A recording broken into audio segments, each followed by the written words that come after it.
안녕하세요. 여러분의 출근길 파트너 라디오 동서남북 김서영입니다.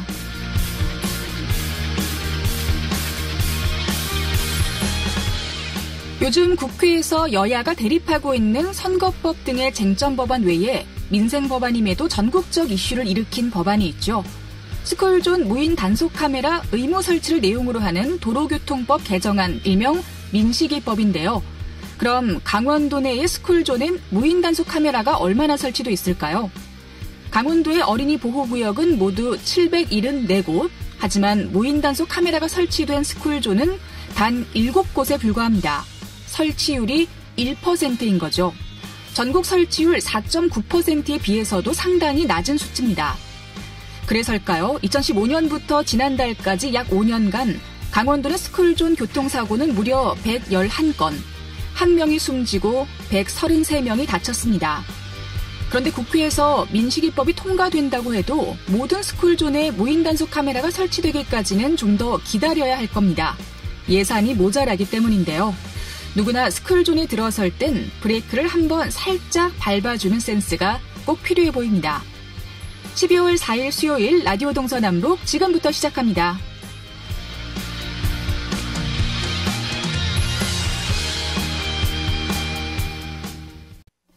네, 라디오 동서남북 오늘도 아침 신문으로 시작합니다. 강원일보 이하늘 기자와 전화로 연결돼 있습니다. 안녕하십니까? 네, 안녕하세요. 네. 오늘 첫 번째 소식은 오색 케이블카를 준비해 오셨습니다. 환경 영향평가 부동의 결정에 대해서 강원도의 반격이 시작됐다라고 하는데요. 강원도의 수건 사업이었잖아요. 환경부의 문턱을 넘겠다. 의지가 굉장히 강해 보여요. 네, 맞습니다. 강원도는 6일 환경부의 환경 영향평가 부동의 결정에 대한 공식적인 이의 제기를 신청하게 됩니다. 또 다음 주 중에는 국민권익위원회와 중앙행정심판위원회에도 행정심판을 청구하기로 했습니다.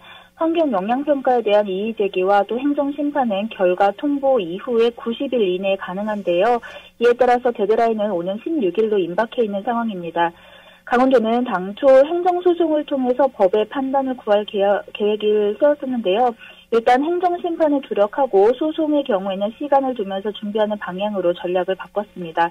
환경부가 이의 제기를 받아들일 가능성은 희박한 상황에서 행정심판 결과가 분수령이 될 전망인데요. 이와 관련해서 강원도와 양양군은 환경부의 부동의 결정 이후 지난 수년 동안 오색 케이블카 소송을 전담해온 법무법인과 함께 환경 영향평가 결과를 문구별로 집중 분석하면서 대응 논리를 만들고 있습니다. 네. 일단 강원도가 이 행정심판에 대해서도 불리할 것이 없다라고 판단을 한다는데 어떤 내용인지 좀 들어볼까요? 네, 특히 강원도는 2년 전에 행정심판 사례를 볼 때 환경 영향평가 결과에 대한 행정심판에서도 불리할 것이 없다고 판단한 것으로 보이고 있습니다.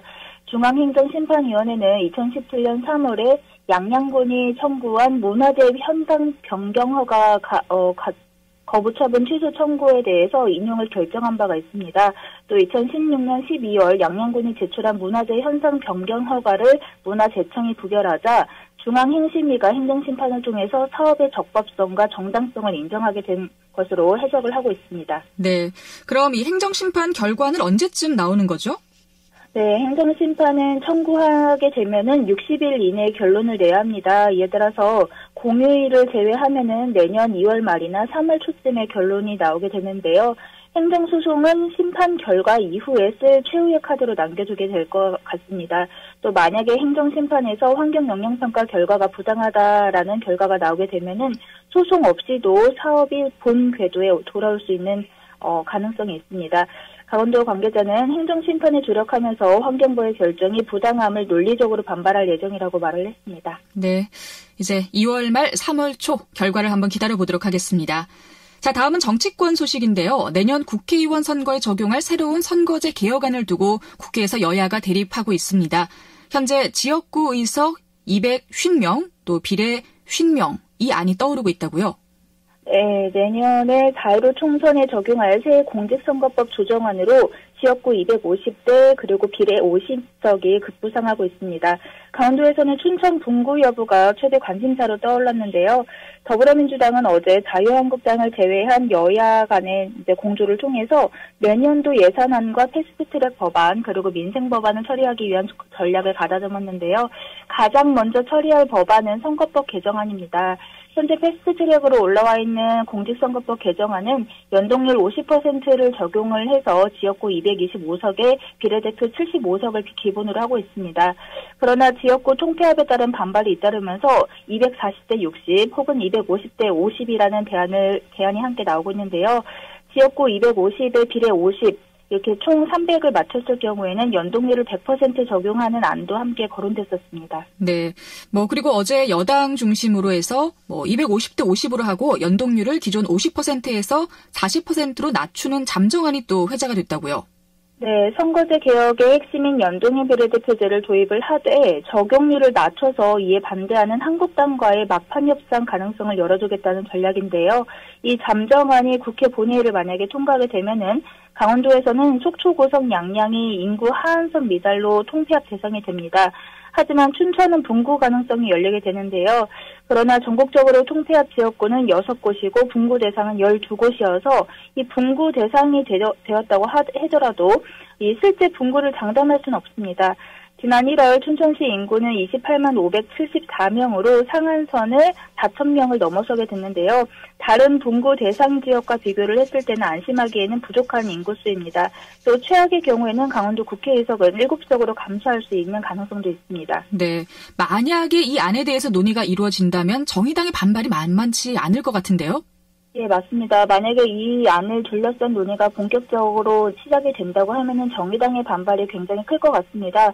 개정안 원안을 대표 발의한 정의당 심상정 대표는 일부 비례대표 의석수 양보는 가능한데 연동률을 50%보다 낮추는 것은 허용할 수 없다라는 입장이 굉장히 확고한 것으로 전해졌습니다. 민주당은 우선 국회 본회의에서 예산안과 선거법 개정안 그리고 검찰개혁 법안, 민생 법안 순서로 상정하는 방향으로 가닥을 잡았습니다. 본회의 날짜는 9일이 유력하게 떠오르고 있는데요. 여기 민주당 원내대변인은 정기국회와 임시국회를 열어서 현재 부의된 주요 법안을 처리할 것이라고 설명을 했고 또 순서와 과정은 유동적인 면이 있다고 말하고 있습니다. 네, 선거가 정말 얼마 남지 않았는데 이 새로운 선거제가 어떻게 될지 또 한번 기다려보겠습니다. 자, 오늘 강원일보 이하늘 기자와 함께했습니다. 고맙습니다. 네, 감사합니다.